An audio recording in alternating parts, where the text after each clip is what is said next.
Looking live once again this morning at Buenos Aires, and it's been extraordinary to watch as they continue to file by. By the thousands we will see over 3 days of national mourning to pay tribute to Diego Maradona. There is his casket, draped in the flag of Argentina, in the presidential palace, lying in state. We can't hear what they're cheering, but they're cheering, they are crying, they are throwing jerseys from Argentina, from his years in Naples, and paying tribute to someone who's so closely tied to the identity of the country, who was a national hero for his greatness on the pitch.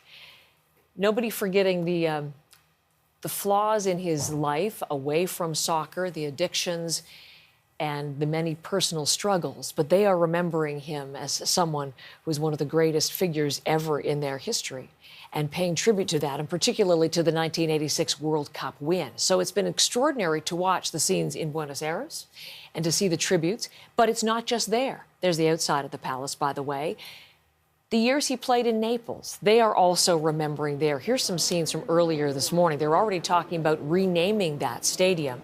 And all generations, fans leaving messages and tributes and flowers and paying respects as well to the stadium in which he played and where he really helped change soccer in the south of Italy as well.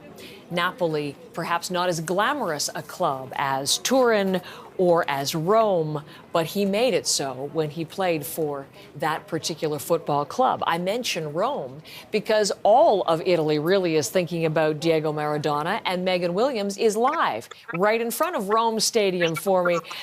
Great to see you this morning, Megan. And just talk a little bit about those scenes in Naples, what you're hearing among Italian soccer fans as they, too, pay tribute to Diego Maradona.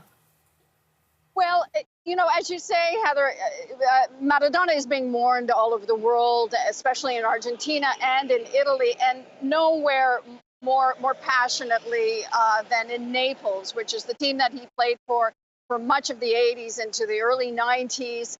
He went there. I mean, he could have gone anywhere in the world. He was playing for Barcelona at the time. He went to Naples.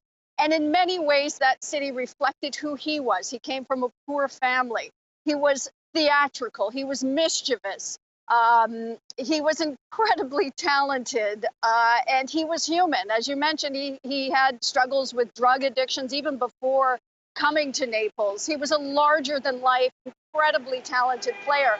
And for him to go to a city like Naples, which was poor, which was crime-ridden, corrupt, and to give it this incredible lift, not only in the world of soccer, but you know, just an amazing international profile. I mean, after he left, it wasn't too many years that the G8 was held in Naples, and that really couldn't have happened if it hadn't been for Maradona.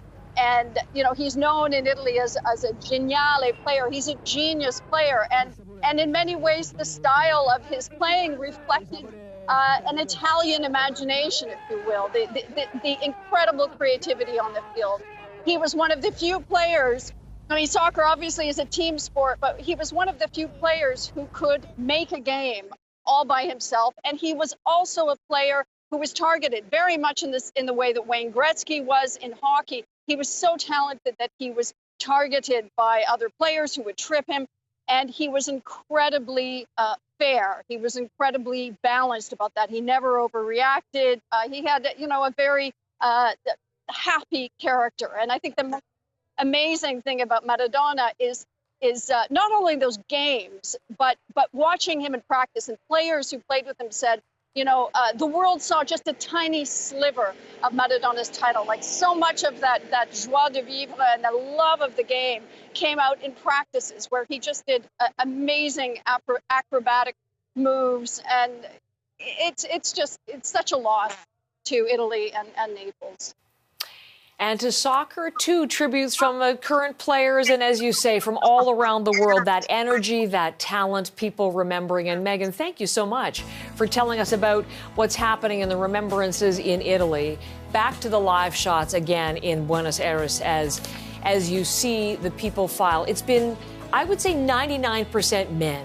But you're starting to see some children. You're starting to see some women. This is just such a significant person in the history of Argentina, and remembering and still overwhelmingly sad at word of his passing yesterday. Megan was mentioning his addictions. He died of he had many health problems as a result of those and died of a heart attack at home yesterday, just at the age of 60. But there it is, the lineup that continues and will for the next 3 days of national mourning for the soccer hero Diego Maradona. This is CBC News Network.